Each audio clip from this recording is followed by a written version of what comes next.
Ang kwentong ito ay hango sa totoong buhay.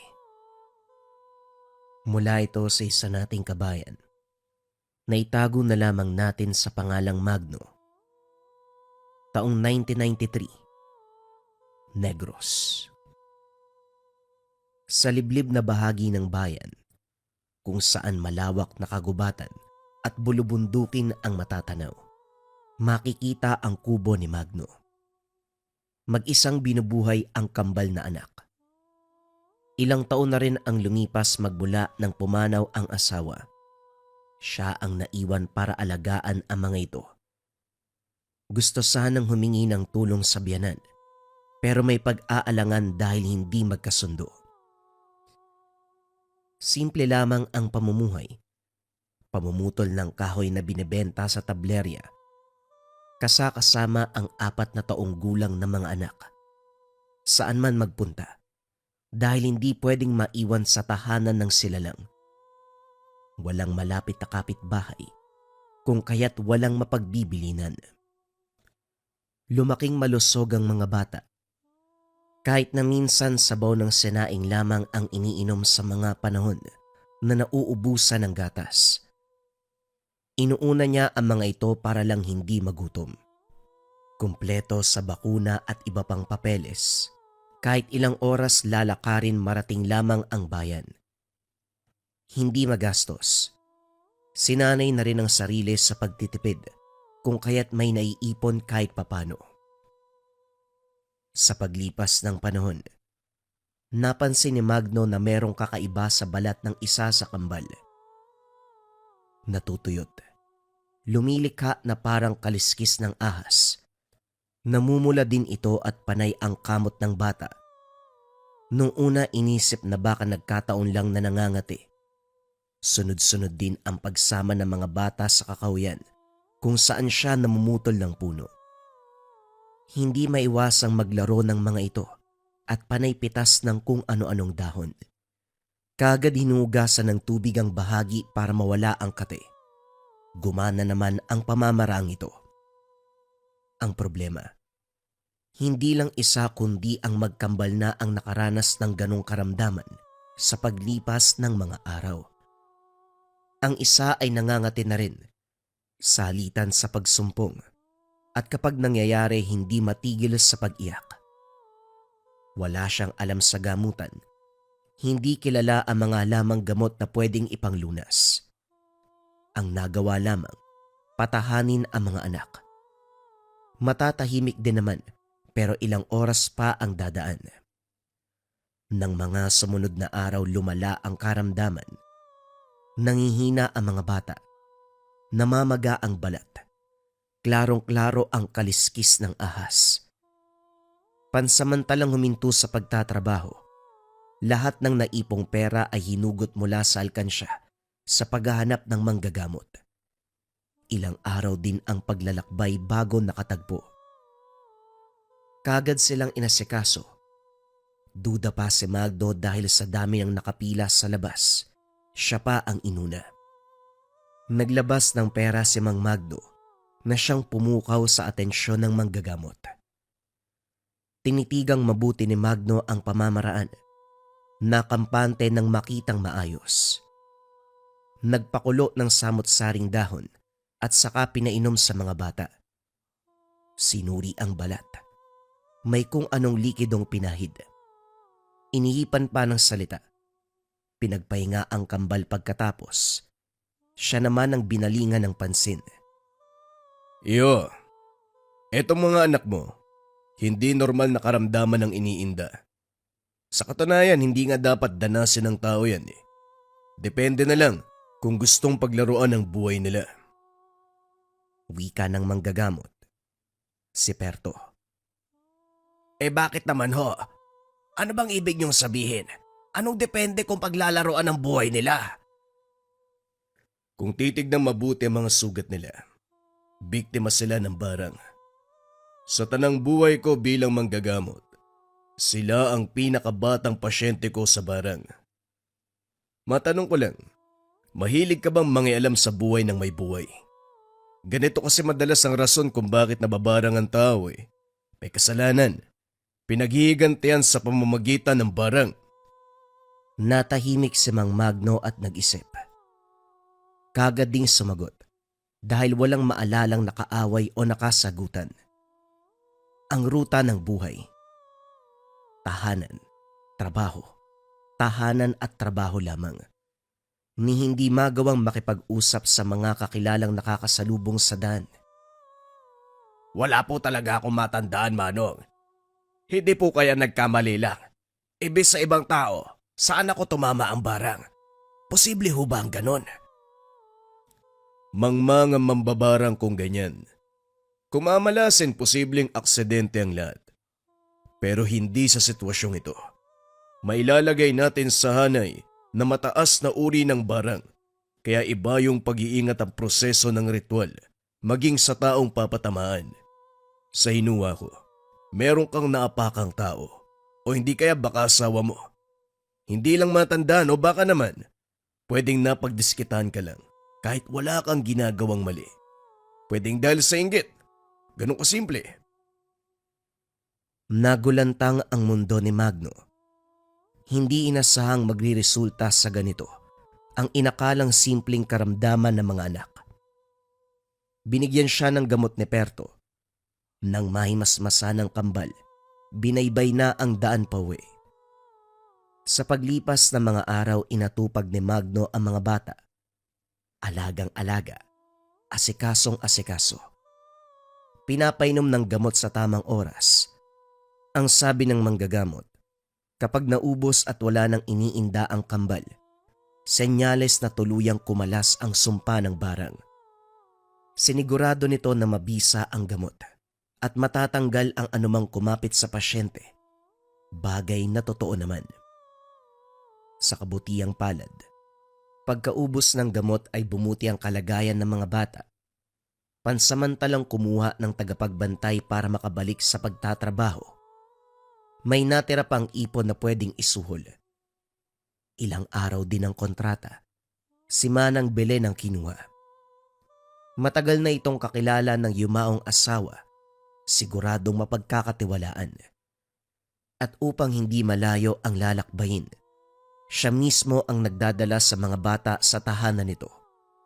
Malapit lang sa gubat kung saan siya namumutol, kaya pwedeng masilip ang mga anak. Sa pagpapatuloy ng trabaho, may nakatagpong magtotroso sa gubat. Matagal niya na itong napansin, pero ngayon palang nakasalamuha ng mamukaan. Madaling kausap. Nag-alok pa ng makakain at maiinom. Marami na itong naputol. Siya ay magsisimula pa lamang. Napag-alamang hindi lumad sa lugar. Mula rin sa karatig bayan na napadpad lang dahil sa trabaho. Sa maiksing pag-uusap, nakapagpalagayan ng loob at bilang handog sa oras ni Magno. Hindi na siya pinaputol. Binigyan na lamang. Aniya, sobra sa kanya ang natira. Tinanggap naman ito at sabay silang nagpunta sa tablerya upang ibenta ang mga puno. Pagkatapos, nagkayayaang mag-inuman sa kalapit na tubaan. Hanga ako sa kwento mo, iho. Ama ng 4 na taong gulang na kambal. Mag-isang tinataguyod ang mga anak. Mag-isang kumakayod. Walang kasalo sa sakripisyo dahil sa makabilang buhay na ang asawa. Pagpatuloy ka lang, hindi magtatagal siguradong bibiyayaan ka rin ng nakakataas. Marunong tumingin sa tawang Diyos kaya tiis-tiis lang. Makakainga ka rin. Ang akin lang naman, mapalaki ang mga bata na maayos. Mabigyan ng sapat na atensyon, pagmamahal, pag-aaruga. Hindi na ako mangangarap ng mataas. Ito lang naman ang hiling ko para sa kanila eh. Kung sabagay, tama ka nga naman. Lalo na sa buhay natin eh. Isang kahig, isang tuka. Pero ingatan mong mabuti ang mga anak mo. Walang makakapagsabi eh. Baka sila din na mag-aangat sa'yo sa sitwasyon. Kapag nakapag-aral, magiging profesional, magluluta sa problema sa kahirapan. Natawa si Magno sa mga sinabi nito. Tinamaan na ng wisyo ng alak. Pagkatapos ng pag-uusap, naunang umuwi dahil malapit ng maggabi. Iniwasang gabihin sa daanan dahil may mga kasamang bata. Nang makuha sa tahanan ni Manang Belen ang kambal, tahimik na binaybay ang daan. Buhat-buhat ang dalawang anak. Nasa harapan ng isa at nasa likod naman ang isa pa. Gamit lamang ang lampin bilang tali sa mga ito para hindi mahulog. Hindi rin naglikot dahil tulog na. Sa paglalakad, nakasalubong ang isang alay na sa malayo pa lang nakatitig na sa kanya. Lalong tumalim ng magkatapat. Naintriga si Magno nang tignan nito kung kaya't nagtanong. Kaso nga lang parang bingi. Nakatitig lang. Hindi na rin siya nagtagal. Binilisan ng hakbang para makalayo. Kakaiba ang pakiramdam sa ali. Pagdating ng tahanan, sakto lang na naibaba ang mga bata, may tumawag sa labas. Nang tignan ay isang matandang babae. Nagtataka dahil panay ang lingon kanina pero hindi ito nakita. Subalit ngayon, nasa mismong bakuran. May bitbit na bayong na naglalaman ng prutas, gulay at isda. Nakangiti na at inalay ang dala. Kaso nga lang may amoy ito na sobrang tapang. Lalong nagtaka dahil ngayon lang napansin. Nung nagtapat sa daan kanina, wala siyang naamoy. Dahil hindi umimik si Magno. Iniwan ng ale ang bayong sa paanan ng hagdan. Walang paalam na lumakad palayo. Ilang sandali pang tinignan ni Magno. May parting nagsasabi na wag kunin dahil baka mapahamak. Pero may nagsasabi din sa isipan, nag-udyok na tanggapin ang biyaya. Puro na lang din kape ang iniulam niya. Natatakam na muling makatikim ng ibang putahe. Hindi naglaon. Bumigay ang sarili. Dinala sa kusina at sinimulang hiwain. Tuwang-tuwa siya nang makitang ganado sa pagkain ng kambal. Ibang-iba ang pagkaganado. Yung tipong uubusin ng pagkain kahit ilang ulit ipagsandok. Gayunpaman, hindi pinakain ng marami dahil baka hindi matunawan. Pagsapit ng 10 oras, napabalikwas ng bangon si Magno sa biglaang pag-iyak ng kambal. Sabay ang dalawa at panay kamot sa binti kung saan pinagamot noon. Nang ilawan, nagsugat-sugat at may lumalabas na maliit na uod. Pilit pinapatahan ang mga anak habang nag-iisip kung paanong tatanggalin ang insekto. Sa kabutiang palad kumalas din ang mga ito. Makaraan lamang ang ilang sandali. Bumalik na sa pagtulog ang mga bata pero siya ay hindi magawang umidlip. Naguguluhan kung ano ang dinaramdam ng mga bata. Lumala pa ngayon dahil nagkasugat-sugat at may lumalabas na uod. Nang tignan ng damit na pinagpahira ng mga sinipit, dito malinaw na nakita na hindi uod, kundi maliliit na ahas. Nanlaki ang mga mata habang nakatitig sa mga ito. Patay na pero nananatili pa rin ang kilabot. Kinabukasan pagkagising pa lang ng kambal ay umiiyak na. Kamot ng kamot sa binti. Lumala ang sugat at malinaw na makikita ang paggalaw ng maliit na ahas sa loob. Isa-isang sinipit. Natanggal lahat. Hindi rin mapakali si Magno kung kaya't binalikan ang manggagamot. Sinuri ang kalagayan ng mga bata. Hindi nagtagal na tukoy ni Perto. Muli na namang nabiktima ng barang ang kambal. Natulala si Magno. Naisip pang pinagluloko ng manggagamot. Wala ka na bang ibang alam? Puro na lang po barang ang lumalabas sa bibig nyo. Manong, sabihin nyo sa akin kung ano ang katotohanan. Nung una sabi nyo barang tapos ngayon barang pa din. Ano bang gusto mo magsinungaling ako? Yan naman ang katotohanan Iyo, seryosong bagay ito. Kailangan mo lang talagang alamin kung sino ang tao may galit sa'yo. Ang mga anak mong paslit ang ginagantian. Maawa ka naman sa kanila. Napahugot ng hininga si Magno. Dali-daling kinarga ang mga anak. Ni hindi nagkaroon ng pagkakataon na matapos ang paggagamot. Duda siya sa pinapakitang kilos ni Perto. Panay tingin sa bulsa niya na bumabakat ang mga barya. Bakit ba kasi dun pa ako lumapit eh? Halata naman na mukhang pera. Niloloko pa ako. Barang na naman. Wala ba siyang alam na ibang sakit kung hindi yun lang? Lokohin niya ng iba. Wag lang ako. Nagtungo siya sa tahanan ni Manang Belen. Maging ito ay hindi makapaniwala sa kondisyon ng mga bata. Umiiyak ang mga ito, kung kaya't siya ang nagpatahan, habang si Magno naman ay napapaisip kung paanong ililigtas ang kambal sa karamdaman. Balisang balisa, naiiyak na rin sa sitwasyon. Iho, ano bang sabi ng manggagamot? Akala ko ba, gumaling na ang mga bata doon sa unang kondisyon? Bakit parang bumalik at mas lumala pa? Ang sabi po, barang eh. Nung una yun din ang sinabi ng manggagamot. Ngayon ganyan na naman. May mambabarang ba? Napapahirapan ng paulit-ulit ang biktima. Niloloko yata ako nun eh. Palibasa kasi, magbabayad ako kahit magkano ang hihilingin niya. Mapagaling lang ang kambal. Kaya siguro, inulit ang rason. Dahil mataas ang singil niya sa ganun eh.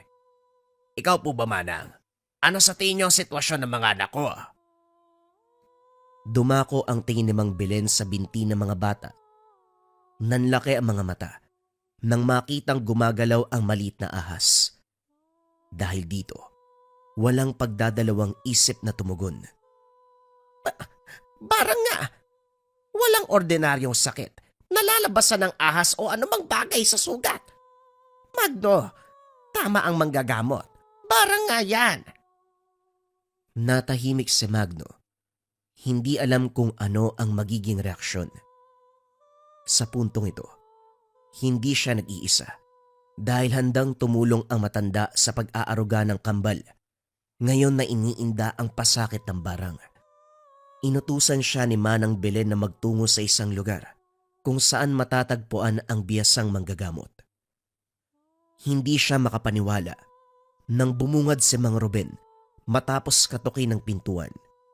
Pati ito nagtaka kung paano siya natuntun. Sinalaysay ni Magno ang pakay. Nakinig ng maigi si Mang Ruben. Hindi pa nabanggit ang pagsusuri ng manggagamot na si Perto, pero meron ng ideya sa kalagayan. Kapag ganyan ang usapan, dalawa lang ang kailangan nating gawin. Una, hanapin ang tao kung kanino nagkasala ang pamilya mo. Pangalawa, harapin ang mambabarang. Pati ho ba kayo maniniwala na may atraso ang pamilya ko? Manong wala po talaga akong kaaway. Kahit ang yuma akong asawa wala eh. Hindi nga po kami nagpupunta ng bayan kung hindi kailangan eh. O sige, sabihin natin walang nakakalaban o nakakaalitan. Pero paano kung ipasok natin ang ibang bagay katulad ng inggit, panibugho o ano paman? Maraming rason kung bakit nababarang ang tao. Malay natin kung alin sa mga ito ang dahilan kung bakit dinaranas sa mga anak mo ang ganitong klaseng paghihirap. Napabuntong hininga si Magno. Hindi akalain ang sinabi ni Perto ay totoo. Ang buong akala niya ay pineperahan lang siya. Kakaiba kasi ang tingin sa pera. Gayunpaman, sinigurado ni Mang Ruben na mapaparusahan ng mambabarang kapag napatunayang walang atraso ang pamilya niya. Unang ginawa ng manggagamot, nilunasan ang sugat sa binti.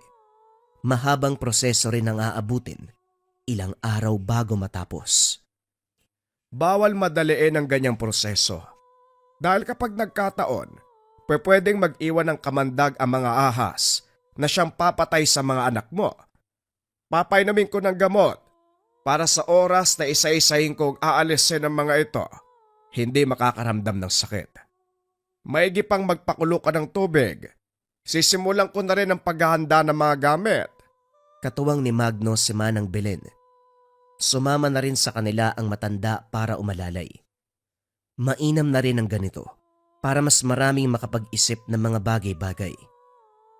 Matapos magpakulo ng tubig, nagdikdik ng kung anong halaman si Mang Ruben. Inipon ng dagta at saka pinalagok sa mga bata. Isa-isang inalis ang nagliliitang ahas mula sa sugat. Kaso nga lang lumalaban ang mga ito. Hindi laban na tumutuklaw pabalik, kundi kumakapit sa laman. Makikita ang inis ni Mang Ruben sa kalagayan. Maiksi lang ang pasensya sa ganitong gawain. Marami at kinakailangan matapos bago mawala ang bisa ng gamot. Ayaw niyang manggamot na panay iyak ang pasyente dahil sa sakit. Nilapatan ng orasyon at kalaunan, unti-unting bumigay ang mga ahas. Nangalahati ang garapon na pinaglagyan. Pagkatapos mabigyan ng lunas ang sugat nito, ito naman ang trinabaho. Buhay na dasalang dumurog. Sinilaban at inipon ang mga abo. Maingat na binalot sa tela at saka itinabi. Manong, kumusta po? May gamutan pa bang mangyayari pagkatapos ito? Aba, syempre oo naman. Hindi pa tapos ang buong proseso. Hindi kagad maghihilom ang sugat, patuloy na lalabas ang ahas. Yan ang dapat nating tutukan para kung sakaling meron, kagad matatanggal. Paano pa natin mahanap ang mambabarang? Mukhang matatagalan tayo sa gamutan. Huwag kang mag-alala, Iho. Sa labang ito, hindi tayo lang ang magkasangga. Meron akong inutusan na maghanap sa mambabarang. Bukas o sa makalawa, babalik yon para magbalita. Ipagdasal mo na lang na may makuha siyang impormasyon. Nabuhayan ng loob si Magno. Hindi man alam kung sino ang inutusan ng matanda. Inilagay na lamang ang tiwala dito. Nang mga sumunod na araw, iniinda pa rin ng kambal ang kondisyon pero may pagbabago. Hindi na gaanong apektado. Unti-unting naghilom ang sugat sa ilang ulit na gamutan. Sa ngayon, uusad na sa paghahanap ng mambabarang. 10 oras nang makarinig ng kaluskos mula sa labas. Bumangon si Magno sabay hugot ng itak. Sinundan ito ng ingay ng ahas. Nanatili sa tabi ng kambal habang alerto. Subalit laking gulat nang sitahin ni Mang Ruben. Pakibaba ng itak bago matakot ang kaibigan natin at baka hindi tayo sabihan ng nalalaman niya. Importanteng impormasyon ang hatid niya. Itago mo na yan, Magno. Natatakot siya sa ganyan. Kunot noong sinundan ng tingin ng matanda. Lumabas ito. Sinalubong sa bakuran ang malaking ahas. Kinausap na parabang hindi delikadong hayop. Tinawag pa siya ng masipat. Dahan-dahang lumapit. Palipat-lipat ang tingin kay Mang Ruben at doon sa nilalang. Pagkatapos mag-usap ng dalawa ay gumapang ito palayo. Anong nangyayari, Manong? Nakikipag-usap ka sa hayop? Kung hindi mo na itatanong, may inaalagaan din akong ahas na tinuturuan ko rin sa mga bagay-bagay na may kinalaman sa larangan. Mainam na malawak ang koneksyon, hindi lang sa tao, maging sa ganitong klase ng hayop. Tignan mo, nakatulong sa atin. Sa anong paraan naman po makakatulong ang ahas na yon? Natuntun niya na ang mambabarang. Nasa malayong probinsya. Pwede nating puntahan kaagad. Sumama ka para makita mo kung sino ang taon nang babanta sa buhay ng mga anak mo. Napalunok si Magno. Hindi man sigurado kung totoo nga ba ang tungkol sa ahas na siyang inutusan nito. Pero sa ideya na malalaman kung sino ang gumugulo sa pamilya, handa siyang maglakbay kahit gaano pa kalayo ang probinsya. Bago umalis ng tahanan, sinuri muli ni Mang Ruben ang kambal. Nilapatan ng orasyon para wala ng anumang banta ang makakapasok. Iniwanan din ng pangontrang langis si Manang Belen na siyang magbabantay sa mga bata. Matapos nun, binaybay ang daan patungo sa kinalalagyan ng mambabarang. Pagbaba sa lugar, kinakailangan makiusap ng matutuluyan dahil hindi pa natunton kung saan ang mismong bahay. Ang impormasyong dala ng ahas ay pangalan ng lugar at sitio lamang. Hindi naman hirap dahil may kakilala roon si Mang Ruben. Katulad niya isa ring manggagamot. Malawak ang koneksyon ng matanda at maraming kakilala sa iba't ibang panig ng mundo. Ilang taon din itong naglakbay bilang parte ng tungkulin. Nang makapagpahinga, nilibot nilang dalawa ang lugar. Nasa nasabing sitio na sila. Ang kailangan na lang ay hagilapin ang mambabarang. Huwag kang magmadali, Magno. Mahanap din natin ang mambabarang. May pamamaraan ako para makilala siya. Libutin lang natin ang lugar. Kapag naamoy ko na, mauhuli natin yan. Tumango si Magno. Nag-ingat din sila sa lugar dahil matatalim ang tingin ng mga tao. Hindi nakapagtataka para sa katulad nilang dayo. Natapos ang paglilibot, pero walang naaamoy na mambabarang si Mang Ruben. Pinuntahan na maging ang gubat at kabi-kabilang bahagi ng sityo. Maging ito ay naubos kagad ang pasensya. Unang araw pa lang ng paghahanap, pero pagod na kayong dalawa. Anong klaseng mambabarang ba talaga ang hinahanap ninyo? Kung hindi nyo na itatanong, marami sa lugar na ito. Iba't iba ang pamamaraan. May mambabarang na ang gamit ay alupihan. Merong naguutos sa iba't ibang uri ng insekto. Merong ding nakikipag-ugnayan sa ahas. Yan nga, yan ang mambabarang na hinahanap namin. May kakilala ka ba, Romulo? Tanong ni Manong Ruben sa kaibigang manggagamot, ang may-ari ng bahay na tinutuluyan ngayon. Nag-iisa lamang siya sa lugar na ito dahil mataas na uri ng barang. Hindi ko pwedeng banggitin ang pangalan dahil papantig ang tenga at malalaman niya na merong naghahanap. Mahirap siyang kalabanin dahil susunod ang mga alagad. Mamamatay kayo bago siya malapitan. May pamamaraan ako pero kailangang ikaw lang ang makakalam. Ruben, pasensya na. Hindi pwedeng malaman ng kasama mo dahil para lang ito sa may kaalaman sa ganitong uring sitwasyon. Tumango si Magno. Naintindihan ang sinabi nito. May mga bagay na tanging sila lamang ang dapat mag-usap. Makalipas ang ilang sandali, bumalik ang mga ito at sinali siya sa plano. Ilang araw ang pinadaanan bago isagawa ang lihim ng pagriritwal. Maraming mga gamit sa silong ng tahanan ni Mang Romulo, mga bagay na hirap pangalanan ni Magno. Habang abala ang dalawang matanda, siya ay walang muwang na nakatulala sa sulok. Pinapanood lamang ang mga ito. Sa isang palayok naglaho ang iba't ibang sangkap. Salitan din ang pagbigkas ng buhay na salita. Kalmadong pinapanood ni Magno ang lahat. Umabot pa sa puntong inaantok. Pero kagad nawala nang ilabas si Mang Romulo ang isang ahas mula sa buslo. Maliksi ito at nagwawala. Pinagtulungang pigilan, hindi rin kumakagat dahil may tali ang bibig. Walang kung anong isinilid sa palayok na nakasalang sapoy. Dali-dali itong sinarhan. Inantay na mamatay ang ahas. Hinango at itinabi. Bumaling sa altar sina Mang Ruben at Mang Romulo para isagawa ang ritual ng pambabarang. Hindi naglaon. Pinagtutusok ng karayom ang manika at saka sinilaban. Mula sa kung saan may naririnig na mahinang hiyaw, sinundan ng paggalaw ng palayok na parabang may nagwawala sa loob. Tumagal ito ng ilang sandali at natahimik din. Ano po ang nangyayari? Narinig niyo ba yon? Oo naman. Indikasyon na matagumpay nating naibalik sa mambabarang ang ibinigay niyang pasakit sa mga anak mo. Pero hindi doon nagtatapos dahil gusto ko makaharap ng mukaan at para makilala mo na rin. Siguro kapag nakita mo sa personal, maaalala mo ang koneksyon sa mambabarang. Kinabukasan, pagsapit ng hapon sumama si Magno kay Mang Ruben. Binaybay nito ang daan patungo sa kinalalagyan ng mambabarang. Sa malayong kagubatan, sa pinakamasukal na bahagi kung saan naroon ang kuweba na sa unang tingin ay walang tao. Pero ang totoo, tirahan nito ng mga alagad ng kaliwa.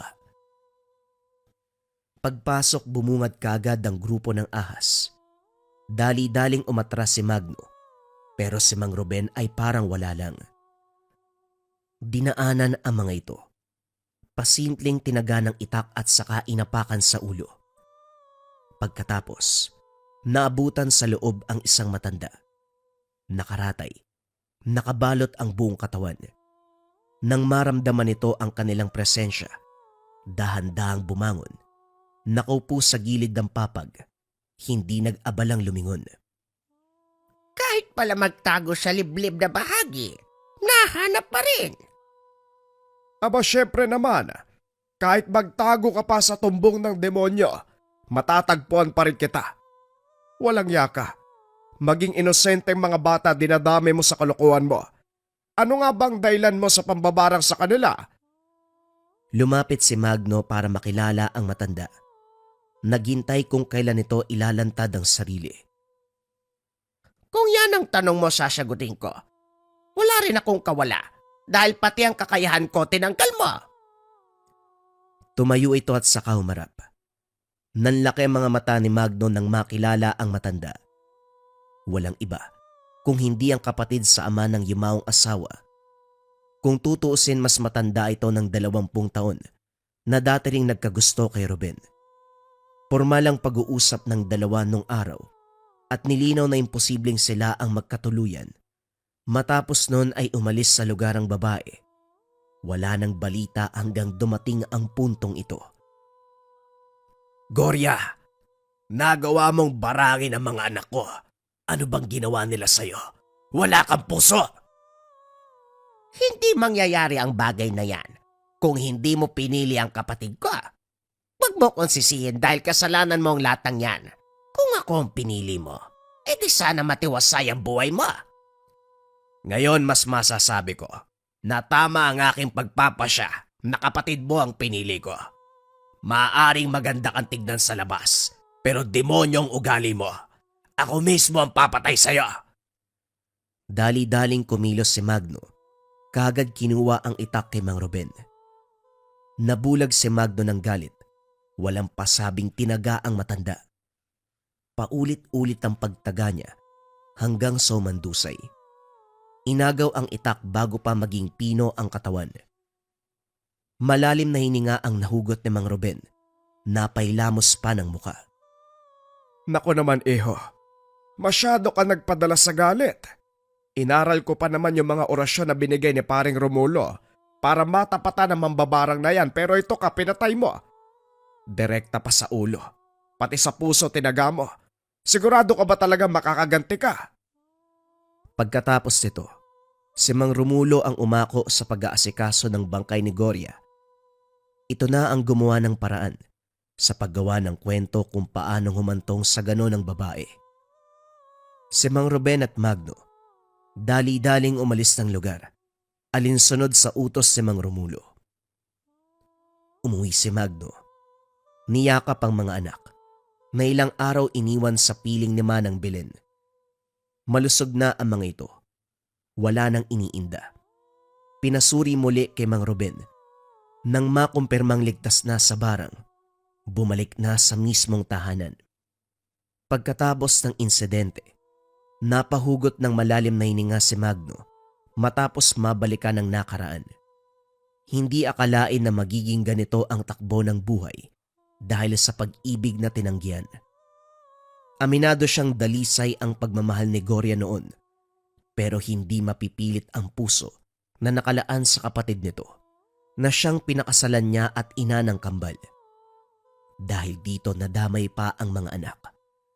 Gayon pa man hindi nagsisisi sa pagkitil ng buhay nito. Kahit pa nadungisan ang kanyang kamay sa pagpatay sa isang mambabarang na gumagamit ng mataas na uri ng salamangka o mas kilala sa katawagan na barang sa ahas. Bagong kwento pa rin ang kasunod na istorya, mga kabayan. Huwag na nating patagalin pa. Simulan na ang kwento.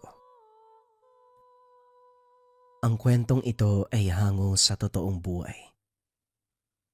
Mula ito sa isa nating kabayan na itago na lang natin sa pangalang Anton. Taong 1980. Romblon. Ibinahagi ng binata ang karanasan upang magsilbing aral sa mga nakikinig. Naulila kagad si Anton nung 8 taong gulang pa lamang. Namatay ang mga magulang nito at walang mga kapatid. Kinupkup siya ng lola, ngunit kay kadugo ang bata.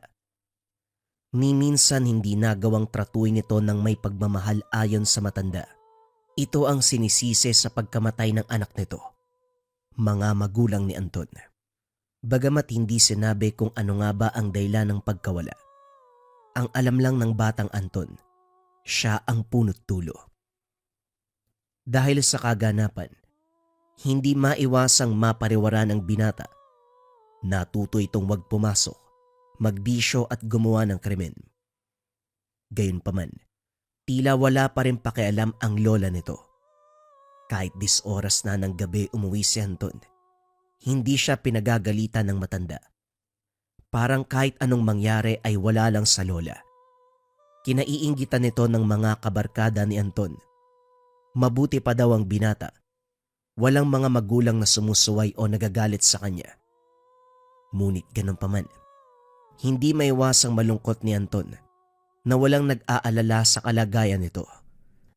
Isang araw, isa sa mga kabarkada ni Anton ang nanguha ng pitaka ng kaklase. Kagad itong pinagpasahan ng iba pa. At dahil walang umamin, tuluyan nilang nakuha ang pera nito. Hindi ba kayo naaawa na baka ipon niya yan? Tanong ni Anton sa kabarkada. Ano ka ba, Anton? Mayaman yon. Kayang-kaya siyang bigyan uli ng mga magulang niya. At isa pa, bibigyan ka rin naman namin eh. Tugon ng kaibigan. Kahit may pag-aalinlangan, tinanggap pa rin ni Anton ang salapi. Pagkauwi ng tahanan, kagad ibinigay sa lola ang kalahati ng nakuha. Tinignan siya ng matanda at ngumiti. Nagpasalamat sa binata at niyakap ito. Ito ang kauna-unahang pagkakataon na nakaramdam ng pagmamahal sa lola. Hindi naman tinanong ng matanda kung saan galing ang salapi. Umalis na ito. Dahil doon, nakisama na si Anton sa pagkupit ng pitaka ng mga kaklase. Ngunit sa dami ng nagrereklamo, minabuti ng grupo na sa labas na lamang ng paaralan gawin. Nagsimula sila sa mga palengke, simbahan at kahit saang may oportunidad na makakuha. Hindi sila mahuli ng otoridad. Kahit nakukonsensya ang binata, tila mas matimbang pa rin para sa kanya ang atensyon at pagmamahal na natatanggap sa lola sa tuwing uuwi ito ng may salapi, kaya pinagpatuloy niya ang maling gawain. Ilang buwan siyang inasekaso ng matanda, hinahandaan ng pagkain, kinukumusta, at minsan binibilan pa ng bagong damit. Akala ni Anton, hindi na mawawala ang kaunting kaligayahan na nararamdaman. Kaso nga lang, lahat ng kasalanan ay balang araw may kabayaran. Isang araw habang pasimpleng dumudukot ng pitaka ang matandang lalaki, nahuli si Romero, isa sa kabarkada, ng lolong pinagnakawan nito. Hindi nila inaasahan na retiradong sundalo pala ito. Naglabas ng baril ang matanda at tinutok sa binata. Nanlaki ang kanilang mga mata. Lalapit sana sila Anton upang pigilan ang hidwaan, ngunit nanlaban si Romero. Dahil dito, ipinutok ng matanda ang baril at tumumba ang binata. Kagad nagtawag ng tulong ang matanda at dinala ito sa pagamutan. Kaso nga lang binawian na ng buhay. Hindi nabigyan ng sala ang matanda dahil lumalabas na ipinagtanggol lamang ang sarili.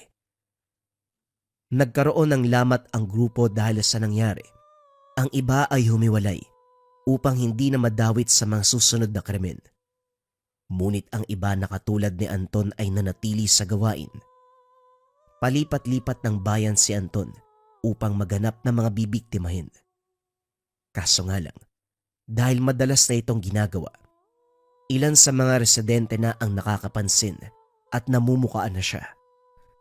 Kagad dinala sa presinto sila Anton kasama ang dalawa nitong kaibigan. Dahil mga menor de edad, pinatawag ang kanilang mga magulang. Galit na galit ang mga nanay at tatay ng kasama ni Anton. Gayunpaman, nakauwi pa rin ang mga ito dahil pinagbayad lamang ng piyansa ang mga magulang. Iho, kailan ba darating yung magulang mo? Halos sa ating gabi na. Wika ng pulis. Wala naman po ako magulang. Lola na lang ang meron ako eh. Ay nako, nagbibigay ka pa ng sakit sa ulo. Hindi ka ba naaawa sa matanda? Tanong ng pulis. Hindi na nakasagot pa si Anton. O siya, hanggat walang kumukuha sa'yo dito, sa kulungan ka muna matutulog. Lumipas ang ilang araw. Hindi pa rin ito dinadalaw ng lola. 1 linggo na ang lumipas. Pinalaya na lamang si Anton. Binalaan ng pulis na sa oras na mahuli ang binata, hindi na ito papalayain pa. Pagdating sa tahanan, naabutan ni Anton ang lola na nakikipaglaro ng braha sa mga kumare. Kagad siyang sinalubong ng ngiti nang makita. Inilabas ng matanda ang mga palad nito na tila nanghingi ng salapi. Lubang nalungkot at nadismaya si Anton sa nangyari. Hindi man lang ito kinamusta o dinalaw sa presinto. Kagad naglaho ang ngiti ng matanda nang malamang walang dalang pera ang binata. Bumalik ito sa mga kaibigan. Hindi na pinansin pa ang apo. Umakyat sa silid ng binata. Sinarado ang pintuan.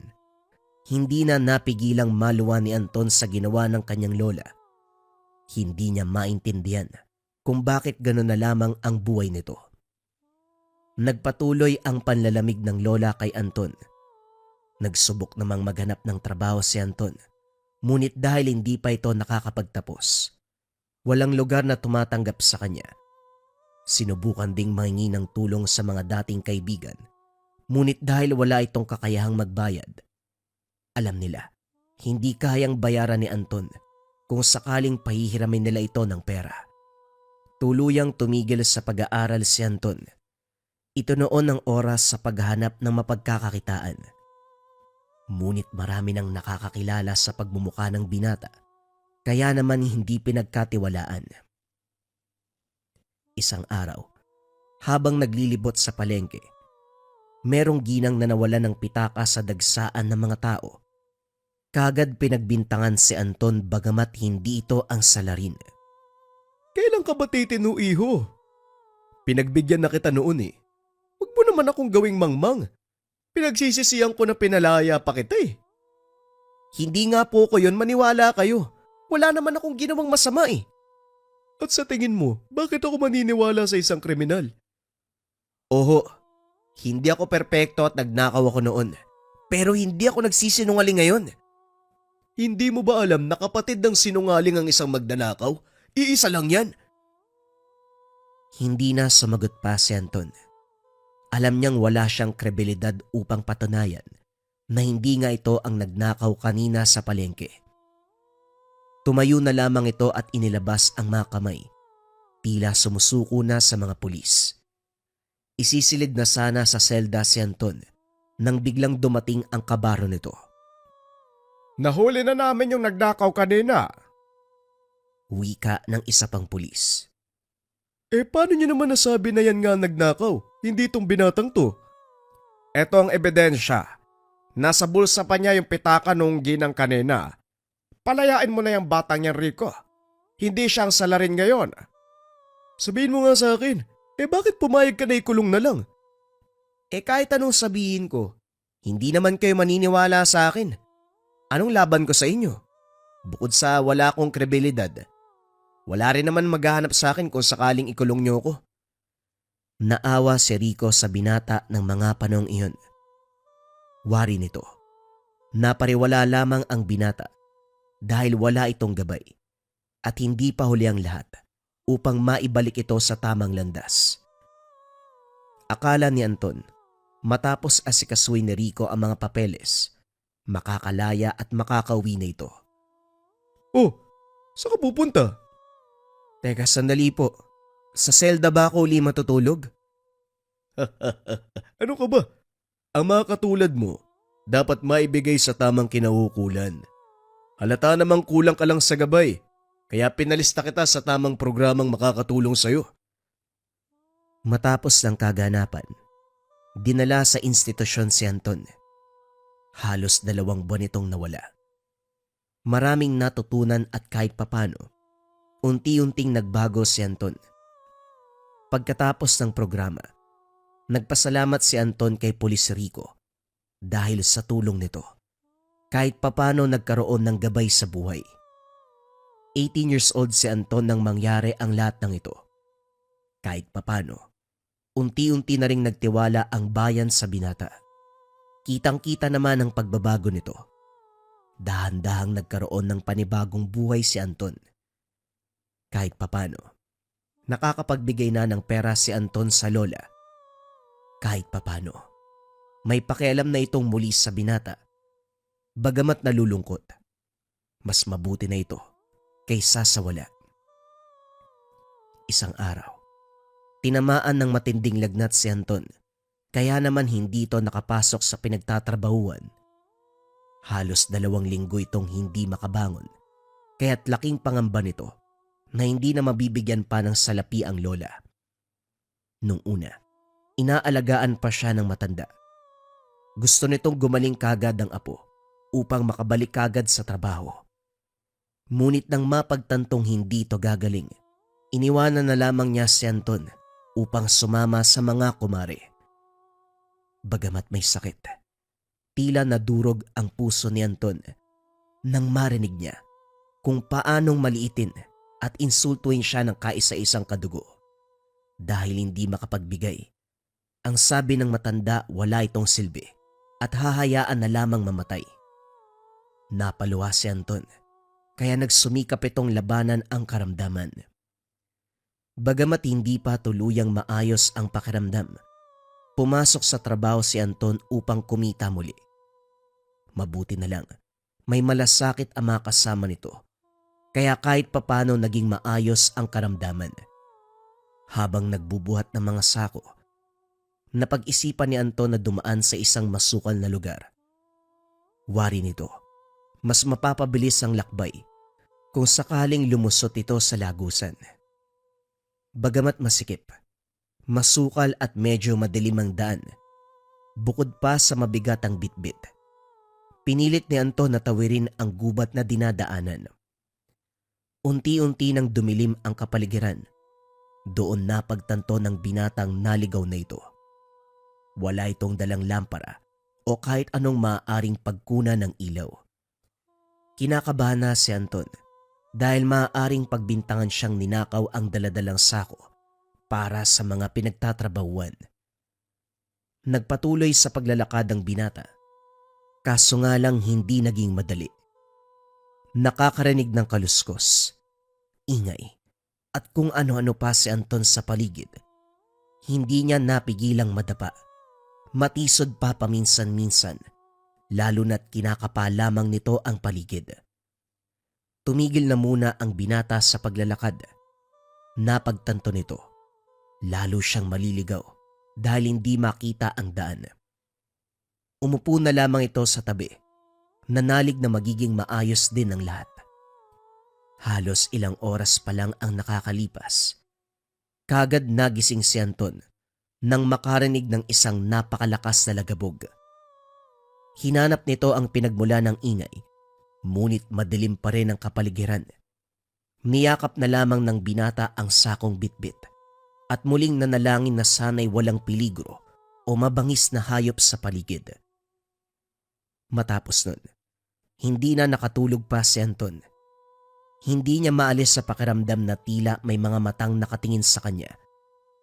Kinapa nitong muli ang paligid at nang maramdamang may malaking puno sa likod, dahan-dahan niya itong inakyat, dala-dala ang sako. Nagtamo siya ng sugat mula sa mga tinik. Gayunpaman hindi na lamang ininda ng binata ang sakit. Nang makakyat sa puno, nakaramdam ng bahagyang ginhawa si Anton. Unti-unti na ring nakatulog. Nagising si Anton nang masinagan nito ng akala niyang sinag ng araw. Ginto ang ilaw na sumisilaw sa kanyang mga mata. Akala nitong umaga na, kaya naman naganda upang bumaba. Ngunit paglingon sa paligid, madilim pa rin ang lugar. Doon nakita ni Anton sa ibaba ng lupa ang isang tila gintong nakabaon sa lupa. Bumaba ang binata upang lapitan ang nagbibigay liwanag sa lugar. Habang hinuhukay ito sa lupa, tumambad ang napakalaking ginto. Hindi nito inaasahan ng laki, halos kasing laki ng baul. Tumingin siya sa paligid. Tinignan kung merong nagmamay-ari nito. Ilang minutong nagtalo sa isipan ng binata kung iuuwi ba o hindi ang natagpuan. Sa tulong ng gintong ito, maaaring magbago ang kanyang buhay. Nang lumiwanag na ang paligid, senyales na malapit nang matapos ang madaling araw, umakyat muli si Anton upang kunin ang sakong bitbit. Ngunit imbis na hanapin na lamang ang daan pabalik, tinanggal ni Anton ang laman ng sako at isinilid ang ginto. Gusgusin at puyat. Nakauwi ng tahanan ng binata at siguradong walang nakakaalam sa bitbit nito. Itinago sa ilalim ng kama ang ginto. Binalot ng maduming damit upang hindi ito mapakialaman. Pumasok sa trabaho si Anton at pinaliwanag sa mga katrabaho na nagkaroon ng problema kahapon kaya wala ng bitbit at ganun na lamang ang kanyang itsura. Maraming naawa sa binata. Pinagbigyan nito ng kanilang boss na umuwi. Pinagamot na rin si Anton at kahit hindi muna pumasok, binigyan din ng ilang araw. Lubos na nagpasalamat ang binata sa mga katrabaho, ngunit hindi maiwasang makonsensya. Naalala niya ang sinabi ni Polis Rico noon na kapatid ng magnanakaw ang sinungaling. Kinabukasan, matapos makapagpahinga, nagpasya si Anton na unti-unting basagi ng ginto upang hindi malata ang kayamanang kinuha. At dahil wala ang lola sa tahanan, nagkaroon ng pagkakataon upang pagpera-perasohin ng bato. Bagamat hindi madali, kalaunan ay matagumpay na nasira. Dinala niya sa sanlaan ang isang peraso at katulad ng inaasahan tunay nga na ginto. Napakalaking pera ang nakuha ni Anton. Ngunit hindi niya binigyan ng lola. Itinabi niya ang lahat. Masakit pa rin sa kanya. Umalis ang lola nung meron siyang sakit. At nung nakita na maayos na ang kalagayan niya, muling bumalik sa kanyang lugar. Simula noon, nag-ipon na siya upang makaalis sa poder ng matanda. Unti-unting isinasanlan ni Anton ng mga ginto. Kalaunan, sobra pa sa sapat ang perang meron ang binata. Umalis na ito sa trabaho. Naganap sa ibang bayan ng bibilihing tirahan. Hindi na nakarinig pa ng balita mula sa lola si Anton. Alam din naman niyang pera lamang ang magiging rason kung kukumustahin siya nito. Kaya minabuti pang wag na lamang magkaroon ng komunikasyon sa nag-iisang kilalang kadugo. Kahit na mag-isa, masaya ang binata. Ngunit ang sayang nararamdaman ay hindi pang matagalan. Isang gabi, nagsimula na ang mga bangungot ni Anton. Katakot-takot na mga pangitain tungkol sa iba't ibang paraan kung paano siya mamamatay. Napakadetalyado at tila magkakatotoo ang mga napapaginipan. Naging matatakotin ng binata dahil dito. Lumalim at nangitim ang mga mata sa kakulangan ng tulog. Nagpasuri sa mga doktor. Ngunit kahit anong gawin, walang makitang sanhi ng mga karamdaman ng binata. Kung ano-anong gamot na ang nainom, kaso nga lang walang nakatulong sa kanya. Hindi tumigil sa bangungot ang mga nangyari kay Anton. Ang mga natirang ginto, sa hindi malamang dahilan ay tila hindi na maibenta. Ang mga gustong bumili, nagkakasakit o nasasangkot sa aksidente. Kalaunan, wala nang gustong makipagnegosyo sa kanya. Kumalat kasi ang balitang may sumpa ito. At bukod pa dyan, nagkakaroon na ng mga pantal, mga sugat at mga pasa ang binata. Halos naubos na ang perang naipon kakapagamot. Iba't ibang pagamutan na ang pinuntahan, ngunit pare-pareho lamang ang resulta. Maayos ang kalusugan nito ayon sa pagsusuri sa kanya. Hindi tumigil ang mga kamalasan sa buhay ni Anton. Ilang beses itong sinubukan na itapon na lamang ang mga natitirang ginto. Ngunit palagi itong bumabalik sa kanyang lugar. Umabot na rin sa punto. Natatapusin na sana niya ang buhay upang matigil na ang paghihirap. Kaso nga lang hindi pa rin nagtagumpay. Hindi niya na alam kung ano pa ang gagawin. Ang mga taong nakakakita ay tila natatakot dahil sa itsura ng binata. Parang naaagnas na ang katawan at halos hindi na makatingin ng diretsyo. Ilan sa mga residente ang nagsumbong sa otoridad. Ngunit dahil walang ginagawang perwisyo, wala silang magawa kung hindi hayaan ang kawawang kalagayan nito. Isang araw, muling lumabas si Anton upang maganap ng makakain. Ngunit dahil walang pera, naisip na lamang nitong palipasin na lamang muli ang oras. Habang naglalakad, nakasalubong nito ang isang matanda. Nung una, akala niya ito ang lola, ngunit hindi pala. Lumapit ito upang mag-alok ng tulong, ngunit napatras dahil maaaring matakot ang matanda sa kanya. Nang tignan nito ng lola, hindi niya naramdaman ang pandidiring tingin na ibinibigay ng mga residente sa kanya. Tinulungan nito ang matanda sa pagbitbit ng mga dala. Maraming salamat sa tulong mo, iho. Walang anuman po. Sabihan niyo lang po ako kung saan kayo ihahatid. Nung una, akala ng binata na normal na mga gulay lamang ang dala. Ngunit nang suriin, tila mga halamang gamot at iba pang kasangkapan ang nasa sako. Nakarating din sila sa isang maliit na kubo sa masukal na bahagi ng gubat. Nakita ni Anton ang kapaligiran na tila may kakaiba. Parang paggawaan ng mga ritual at orasyon ng lugar. May apoy sa gitna at hindi malamang mga nakasabit at nakapalibot. Amoy insenso at sunog na dahon ng paligid. Gayunpaman, hindi na nangialam pa. Natakot ito na baka mangkukulam ang matanda at ayaw madawit sa gulo. Halika, iho. Alam kong nagugutom ka. Bagamat nahihiya, tinanggap nito ang alok. Matapos kumain, lubos na nagpasalamat ang binata sa pagtanggap nito at nagsabing sa susunod na kailangan ng tulong, tawagin lamang siya. Mukhang ikaw ang nangangailangan ng tulong, iho. Po, ano pong ibig niyong sabihin? Sinubukan mo na bang ibalik ang mga kinuha mo?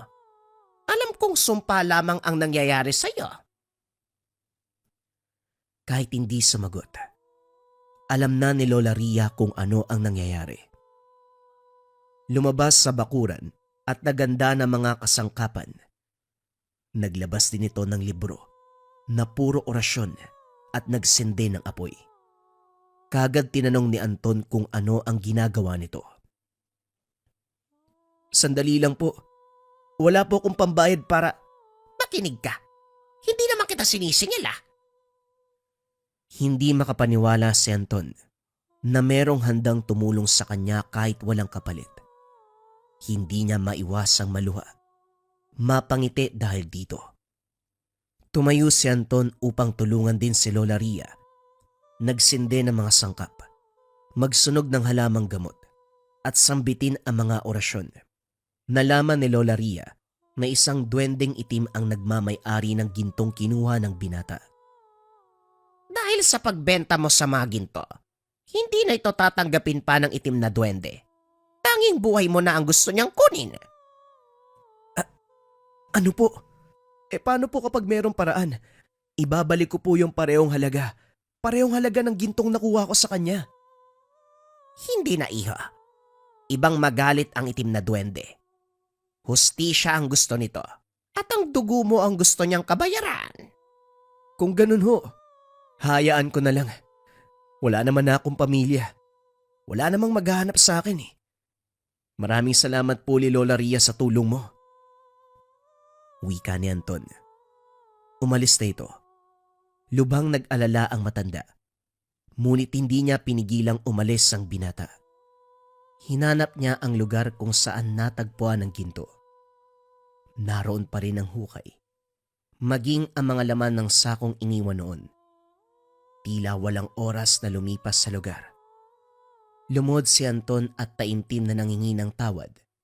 Mula sa puso ang panalangin nito.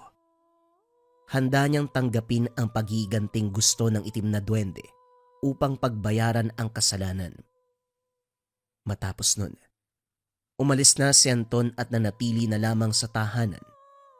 Hinihintay na ang kamatayan. Dumami ang mga pantal at sugat sa buong katawan ng binata. At kahit buhay pa, para bang naaagnas na ito. Hindi makakain, hindi makakilos. Ganun pa man, kahit papano namanhid na rin kalaunan si Anton, kaya hindi na maramdaman pa ng lubusan ang sakit ng kondisyon. Isang gabi na paginipan ng binata si Lola Ria, hindi malinaw ang pangyayari. Ngunit tila may sinasabi ang matanda sa kanya. Nagising na lamang ito bigla sa gitna ng gabi. Doon niya nakita na wala na ang mga ginto sa pinagtataguan nito. Wari ng binata. Kinuha na ito ng nilalang. Gayunpaman nagpatuloy pa rin sa paghihintay ang binata. Kung nakuha na nito ang gintong pagmamay-ari, malaki ang posibilidad na susunod na siya na ang kukunin nito. Ngunit lumipas ang 1 linggo. Imbis na lumala ang kondisyon, tila gumaling pa ang karamdaman ng binata. Labis na nagtaka ang mga ito sa nangyari. Unti-unting naging maayos ang pamumuhay. Nagkaroon ito ng pagkakakitaan. Nawala ang mga sugat at pantal sa katawan. Wari ng binata tinanggap ng itim na duwende ang paghingi nito ng tawad. Simula noon, binibisita niya ang lugar dala-dala ang mga alay, katulad ng mga prutas, asin at iba pa. Muling nagpasalamat ang binata sa awang pinagkalob sa kanya ng nilalang. Lumipas ang 1 buwan. Tuluyang nakabangon si Anton. Linggo-linggo pumupunta pa rin ang binata at nag-aalay sa itim na duwende. Sinubukan niyang hanapin ang matandang tumulong upang malaman ang sanhi ng kamalasan. Ngunit hindi ito naging matagumpay. Hinanap nito kung saan hinatid si Lola Ria, ngunit tila lumipat na ito ng tirahan. Pinagdasal na lamang ng binata na sana nasa mabuting kalagayan ito at sana balang araw muli silang magkita. Habang nagtatrabaho muling napadpad sa kagubatan ng binata, nakita nito na merong usok malapit sa kinakatayuan. Nag-imbestiga ito dahil maaaring sunog na pala ang dahilan. Ngunit habang papalapit, pamilyar na boses ang narinig. Isang matandang babae ang nagriritual.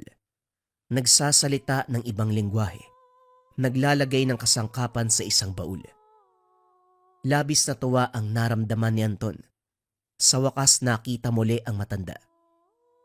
Aantayin sana nitong matapos kung ano man ang ginagawa ni Lola Ria. Ngunit nang makita ang binata, kagad nitong binaba ang mga hawak at tumigil sa pag-oorasyon. Mabuti na lang at gumaling ka na. Ang tagal bago gumana ng orasyon ko. Pangontra sa pag-iiganti sa'yo ng duwende. Mukhang ayaw ka talagang patawarin. Hindi makapaniwala si Anton na si Lola Ria pala ang dahilan ng paggaling. Hindi tumigil ang matanda. Kahit sa oras na yon gumagawa pa rin ito ng paraan upang tumulong sa kanya. Bagamat hindi magkakilala, labis ang pagmamalasakit ng matanda sa kanya. Maigpit nitong niyakap ang manggagamot. Lubos na nagpasalamat at hindi na pigilang maiyak sa tuwa. Simula noon, sinamahan na nito ang matanda sa bawat gagawin. Inaral ang panggagamot at tumulong sa bayan. Hindi naman ito pinabayaan ang mga biyayang pinagkalob sa kanya. Bagamat hindi kadugo, labis sa pagmamahal at pagmamalasakit ang binigay ng matandang manggagamot na hindi kailanman mababayaran ni Anton. Sa tulong ni Lola Ria, natuklasan ng binata ang tungkol sa panggagamot, kung paanong kontrahin ang tumama sa kanyang sumpa. Nais ipaalam ni Anton sa mga nakikinig na kahit madilim man ang nakaraan, meron pang pag-asang magbago sa tulong ng iba. At kung gugustuhin mo, Maaring maituwid ang pagkakamali ng kahapon basta nasa puso ang pagbabago. Ito ang mga aral na natutunan niya nang dahil sa sumpa ng ginto ng itim na duwende. Mahilig ka bang mag-travel? Kabayan, kailangan mo ng proteksyon. Habak-dala na keychain. Proteksyon sa paglalakbay, iwas disgrasya, kontraligaw, kontrabate at usog ng mga elemento. Higit sa lahat kontra lason. Lason sa titig, lason sa tapik, palipad hangin, tubig inumin, pagkain. Kaya kung meron kang travel sa malayong lugar or palagi kang nasa biyahe, kailangan mo tong habak-dala na keychain protection. Kung interesado ka, isearch mo lang ang shop ng Lika Merchandise.